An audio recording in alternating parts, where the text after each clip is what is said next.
Hi guys! Welcome to my channel! Please do like, share, and subscribe if you like my videos.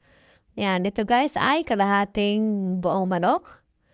Ayan, teka kalahati ito guys. Ito yung ibang, ito mga links ito guys, ay ito yung mga tira. Dati pa na tinabi ko lang guys. Yan. Bali, isang buong manok siya guys.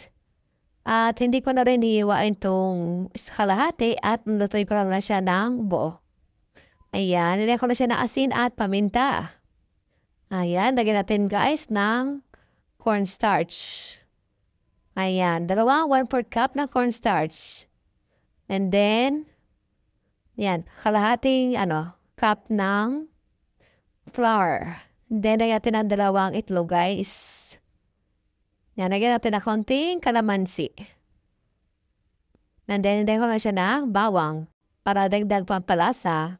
And guys, na-mix ko na, iprito na natin itong manok. Ayan, inuna ko nga pala itong kalahating buong manok.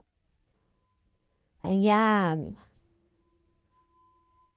Saka ko nilagay guys yung ibang parte ng manok.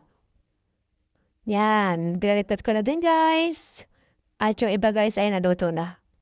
Ito naman ang gulay na sitaw ang aking igigisa sa kamatis guys. Yan, ito ay kamatis, giniling na karneng baboy, bawang at saka sibuyas.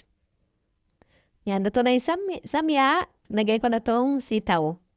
Yan, haluin na natin to guys at takpan sa mahinang apoy. Ayan, balikan natin itong manok guys. Ayan, luto na to. Tanggalin na natin.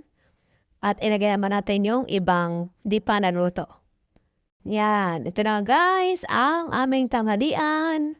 Yan, mga luto na guys yung manok at saka sitaw. Lagay ko na siya ng oyster sauce.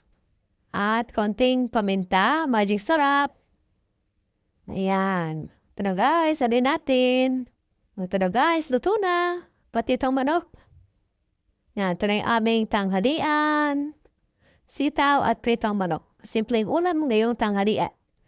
Yan, meron pa kami tirang isda guys. Yan, ulam namin tira kahapon. Yan, kaya po tayo. Thank you.